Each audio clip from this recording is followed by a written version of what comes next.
Sunan Derajat merupakan salah satu nama dalam jajaran Wali Songo. Ayahnya adalah Sunan Ampel dengan Dewi Chandrawati yang merupakan putri dari Aryo Tejo. Sunan Derajat merupakan adik bungsu dari Sunan Bonang. Sunan Derajat lahir pada tahun 1470 Masehi di Ampel Denta dan wafat pada tahun 1522 di Paciran, Lamongan. Sunan Derajat dikenal sebagai orang yang mempunyai jiwa sosial yang tinggi dan ajarannya untuk membantu sesama. Sejak kecil beliau memiliki kecerdasan yang tinggi sehingga mudah menyerap ilmu-ilmu agama yang diajarkan oleh ayahnya. Sunan Derajat memiliki nama asli Raden Syarifuddin atau Raden Qasim. Panggilan Sunan Derajat diberikan karena awalnya beliau memulai dakwah di Desa Derajat, Kecamatan Paciran, Kabupaten Lamongan. Jadi nama beliau adalah Raden Syarifuddin atau Raden Qasim. Awalnya di desa ini sangat gersang dan masyarakatnya bisa dikatakan sangat miskin. Lalu Sunan Derajat menjadikan daerah tersebut subur dan makmur. Di desa Derajat inilah Sunan Derajat mendirikan sebuah pesantren bernama Dalem Dhuwur. Lahan untuk membangun pesantren diberikan oleh Kerajaan Demak untuk memudahkan Sunan Derajat dalam menyebarkan agama Islam di daerah tersebut. Karena hubungan beliau dengan Raden Patah yang merupakan Sultan Demak, hubungan beliau dengan Raden Patah ini sangat baik, maka Sunan Derajat kemudian diberikan gelar bernama Sunan Mayang Madu. Gelar ini diberikan juga karena Sunan Derajat dianggap mampu menanggulangi kemiskinan yang terjadi di daerah tersebut dan membimbing masyarakat menuju kehidupan yang lebih baik. Sunan Derajat dikenal oleh masyarakat Jawa sebagai pribadi yang sangat memperhatikan keadaan sosial lingkungannya. Beliau selalu memperhatikan nasib kaum fakir miskin dan mengusahakan kesejahteraan sosial bagi mereka. Sunan Derajat mengajarkan cara bertanam, berdagang, dan keterampilan lainnya. Di antaranya seperti membangun rumah, membuat alat untuk memikul barang dagangan, dan masih banyak lagi. Barulah setelah kehidupan kaum fakir miskin tersebut mulai membaik, beliau mengajarkan ajaran Islam kepada mereka secara pelan-pelan. Dengan begitu, beliau sudah membangun kepercayaan masyarakat terhadap dirinya, sehingga lebih mudah untuk mengajarkan agama Islam kepada orang-orang tersebut. Ajaran Islam yang diajarkan kepada masyarakat setempat adalah etos kerja keras, empati yang diwujudkan lewat sifat dermawan, sikap tenggang rasa, sikap saling peduli terhadap sesama, gotong royong, solidaritas sosial, hingga selalu membantu untuk mengentaskan kemiskinan yang ada di lingkungan sekitar.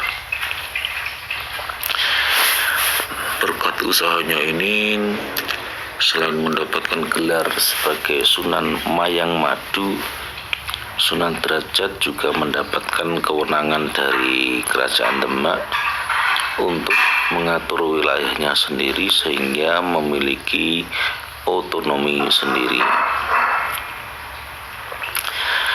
Jika ayahnya memiliki ajaran Moh Limo, Sunan Derajat memiliki ajaran catur piwulang.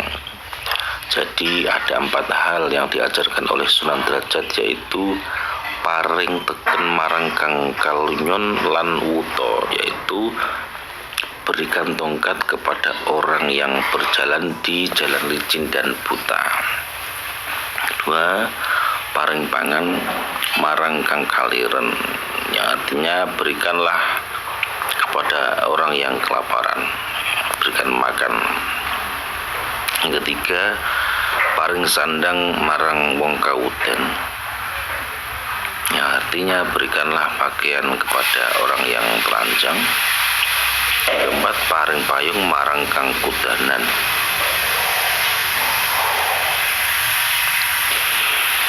paring payung marang kang kudanan, yang artinya berikanlah payung kepada orang yang kehujanan.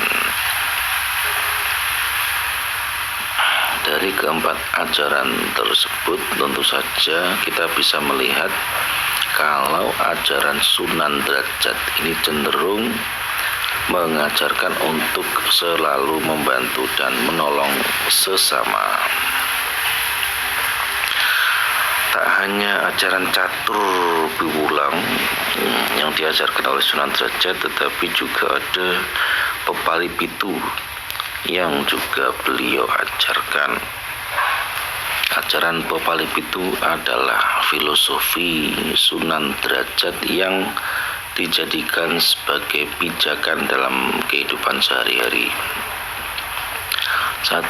Membangun resep tiasing sesama, yang berarti membuat senang orang lain.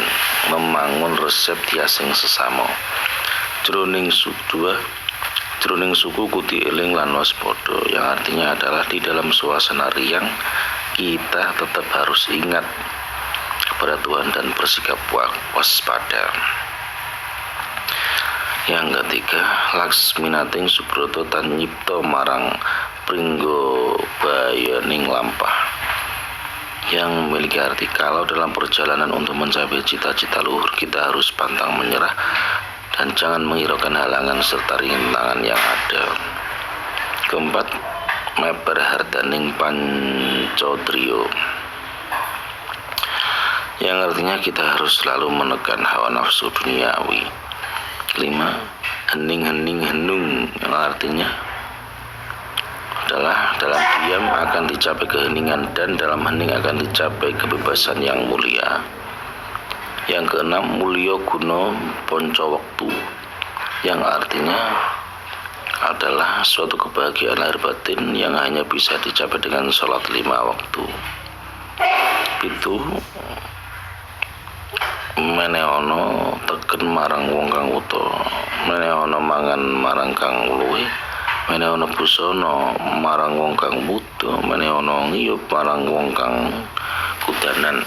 Artinya adalah memberikan tongkat pada yang buta, memberikan makan pada yang lapar, memberikan pakaian kepada yang telanjang, dan memberikan tempat berteduh untuk yang kehujanan. Pada bab ke-7, ajaran catur piwulang dimasukkan untuk melengkapi ajaran pepali pitu. Ajaran pepali pitu ini bisa kita jumpai tertera di anak tangga yang ada di tataran kompleks Sunan Derajat. Tak jauh berbeda dengan sang kakak, rupanya Sunan Derajat juga memilih jalur berdakwah melalui seni dan budaya. Sunan Derajat ini ternyata mahir dalam mengubah tembang atau lagu. Salah satu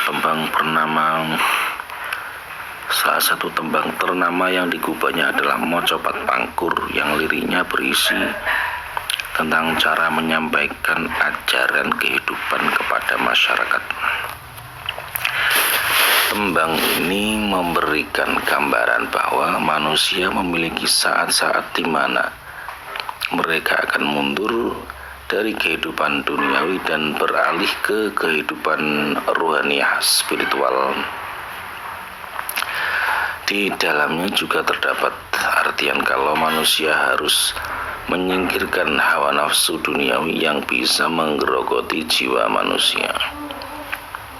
Selain dengan mengubah tembang, Sunan Derajat juga sesekali mementaskan pertunjukan wayang sebagai salah satu sarana berdakwahnya.